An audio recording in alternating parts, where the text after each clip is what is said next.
Well, hello, welcome again to our reading of the Greek New Testament, and I'm reading through the Revelation of John, and I'm up to chapter 7, verse 9. Metatauta edon kai idouoklos polus hon arithmesai auton udes edunato. And after these things I saw, perhaps I beheld, kai idou, and behold, oklos polus, a great crowd, hon arithmesai auton udes dunato. So a great crowd, hon, relative pronoun, which, udes, no one was able, this is in past tense from dunamai, arithmesai, and the auton is redundant. It's this Semitic use of the relative pronoun here, which we've seen before. So the auton here you don't translate. It's simply, it's not good Greek, but it is good Hebrew Aramaic. So whom no one was able to number, from arithmeo, to count, or to put a number on. Ek pantos ethnus kai phulon, from each, well, ethnos, this is a genitive from the third declension noun ethnos. So this is the third declension genitive. It's ends in ethne and then an os, and it contracts to us. So from each race and tribes, phulon, kai laon, and peoples and tongues, that means languages, of course. I saw them hestotes standing, enopion to thronu, kai enopion to arniu, peribeblemenus, stolas lucas kai phoinikes, en tais kersiauton. And so they were standing before the throne and before the Lamb. Now, we've seen this use of peribello in the passive here, I think, or perhaps middle, clothed in white stolas, in white robes. Now the grammar here is again slightly odd. We get phoinikes. This is a nominative plural. The nominative singular is phoenix, and phoenix means a palm branch, or well, actually a palm tree, but probably a palm branch here. So we'd have to supply the verb to be, I think, is what was intended. So there were phoinikes, nominative plural, there were palm branches in their kersin, in their hands. Dative plural from kera. Kai krasdous sin phone megale legontes, and they cried out with a great voice, legontes, saying, He soteria to theo hemon to kathemeno epito throno kai to arneo. There's no main verb in this, so we're going to supply the verb to be. So salvation is for our God, for the one sitting upon the throne, and to the Lamb. Again, we're getting this diminutive, this arnion diminutive, this little lamb diminutive form here. Kai pantes hoiangoloi heistekesan kuklo to thronu kai turn presbyteron, kai turn tesaron tsoion, kai epesen enopion to thronu epita prosopa auton kai prosecune sento theo, and I'll just pause it there. So, and all the angels, now this is stood, it's a pluperfect in form, because hesteka, I stand, is a perfect in form present in meaning. So to get the past tense of I stand, you have to go to the pluperfect in Greek, which is what's happening here. So it's a pluperfect form from histemi. So they were standing, kuklo, we've seen this before, this funny dative here, which followed by a genitive. This is a fossilized form. It's acting like a sort of pseudo preposition, so it simply means around, in a circle around the throne and around the elders and the four living creatures. and Epesan, we've seen this before from Pipto, they fell before the throne, epita prosopa auton, on their faces, kai prosecunesan, and they worshipped, aorist from prosecunio, and it takes a dative, they worshipped God. Legontes saying, and now we have another one of these poetic pieces here, Amen, he eulogia, kai he doxe, kai he sophia, kai he eucharistia, kai he time, kai he dunamis, kai he iskus, to theohemon es tus ionaston ionon. Amen. So this is capped at beginning and end with Amen, let it be. So Amen, the blessing and glory and wisdom and thanksgiving and time, honour and power, and iskus, strength, this is the third declension noun, and the strength, understand, may they all be to God, to our God, to the ages of the ages, that is, forever and ever. And then Amen caps it off. And there's a variant reading here, I think probably where the Amen is deleted, it's omitted in some manuscripts. Kai apekrithe heis ek ton presbyteron legon moi. Hutoi hoi peribeblemenoi tas stolas tas lucas tinas asin kai pothin aelthon.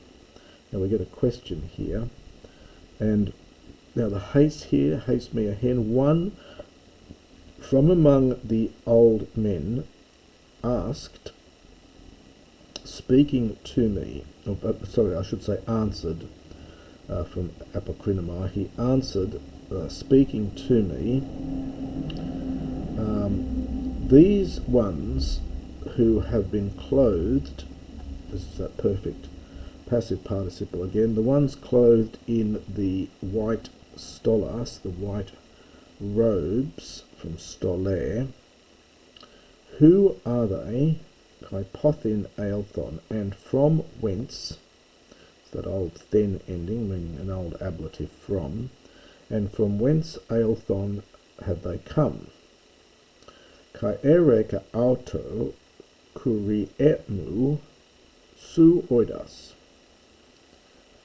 And I said to him, perfect from lego, and we get a vocative here, my lord, you know, oida, second person singular from oida, kai apen moi, hutoi asin hoi erkominoi ectes thlipsios tes megales, kai eplunan tas stolas auton, kai elucanan autas en to haimati to aniu. And he said to me, these are the ones coming from the great tribulation. This is genitive from thlipsis, third declension, feminine noun, and then it's the great tribulation. So these are the ones who are coming from the great tribulation. Kai eplunan, this is from pluno, this is the aorist, pluno is to wash, and they have washed their robes, tas stolas auton, kai elucanan, they have made them white. And this is from lukaino, I think is the verb. This is the aorist. They have made them white in haimati, in the blood, to aniu of the Lamb. Now this next bit again is poetic, and the editor's next two sections are poetic. In fact, so presumably based on some kind of Old Testament writings, but it's not in bold print, so it's not a direct quotation from the Septuagint. Diatuto eisen enopion tu thronu tu theou kai latru usin auto hemerus kai nuktos ento nao autu kai ho kathemenos epi tu thronu skenose ep autus. For this reason, on account of this thing, so for this reason, they are before the throne of God, We get enopion again, before the throne of God. Kai lat tru usin, and they worship, and it takes a dative, they worship him, genitive of time during which, by day and by night, en to nao autu, in his shrine, in his temple. The naos, of course, is the innermost shrine of the temple. Kai ho kathamenos, and the one sitting upon the throne. Skeinose is a verb here. This is from skeinoo. It's an omicron contract verb. A skeine is a tent or tabernacle, and this simply means to dwell with. So skeinoo, originally to set up your tent with. But skeinoo simply comes to mean to dwell with. It's very much a Septuagintal word. Skeinoo. So this is the future. So you're lengthening of the omicron and then your sigma. So the one sitting upon the throne, he will dwell ep autus. Well, perhaps over them. We would say with them in English. So it's literally he will tabernacle with them. I think it's one of the old translations. U pena susi eti udi dipse susi eti udi me pese ep autus helios ude pan kalma. Now this is from peinao, and it's an alpha contract verb, but the alpha doesn't lengthen for this verb. It's a bit like kaleo and teleo, where the linking vowel doesn't lengthen. So peinao is to be hungry. So they will not be hungry eti any longer or any more. And this is from dipsao, and this is an alpha contract verb, but the alpha does lengthen here, and it's a future again. Nor will they thirst any more. We get the word dipsomaniac in English, of course, comes from this. Kai me pese, me plus the subjunctive from picto, nor will, and the subject is hohelios, nor will the sun literally fall upon them, nor pan kalma, nor any heat. Literally, nor each burning. So they will no longer be hungry, nor will any more, nor will they thirst any more, nor will the sun, or perhaps strike them, come upon them, nor any burning thing, nor any heat. Kalma is connected with kaio, is the verb to burn.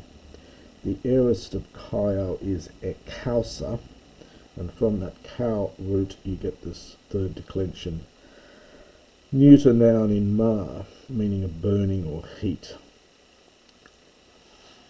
Hoti, by the way, that verse 16 apparently is a quotation or perhaps paraphrase from Isaiah 49:10, as verse 17 paraphrases from Psalm 23:1 and Ezekiel 34:23.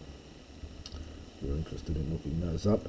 Hoti to anion to ana meson to thronu poimane autus kai hodegese autus epitzoes pegas hudaton kai exalepse hothios pan dacruon ectone ophthalmon auton.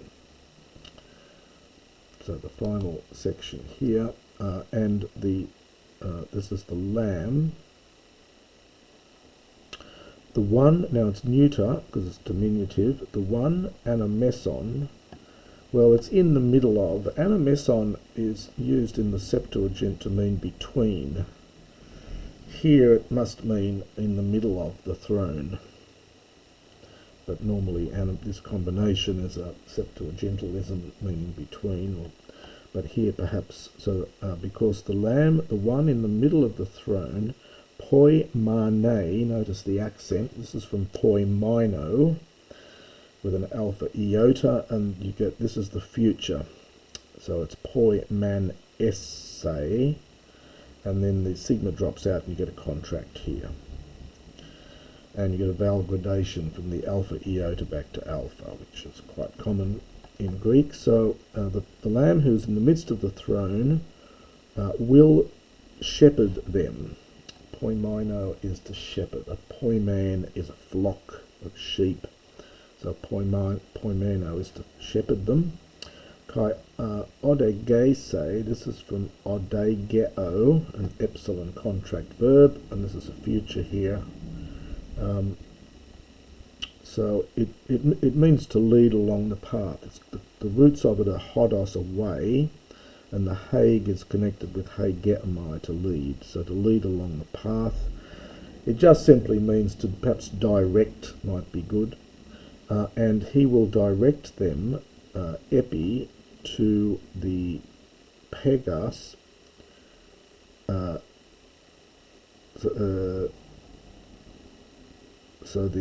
the streams of the waters of life. Yes, sorry, the word order got me a bit there. It's rather odd. The epi must go with the Pegas, which is accusative, from pege, meaning a spring. So he will direct them to the springs, hudaton, of the waters, zoes, of life. It's a slightly unusual word order here, I think. Kai ex alepse hotheos pandakruon. This is from ex aleipho, if you're looking it up, with a phi. This is the future. Aleipho is to rub, or to wipe, and X means to wipe out, to remove. It's often used of cleaning a slate, cleaning a blackboard, wiping clean. So God will wipe away pan dakruon, each tear from their eyes. So every tear from their eyes. So that last bit there then, because the Lamb, the one in the middle of the throne, will shepherd them, and he will lead them to the streams of the waters of life, and God will erase every tear, wipe out every tear from their eyes. And that's the end of chapter 7.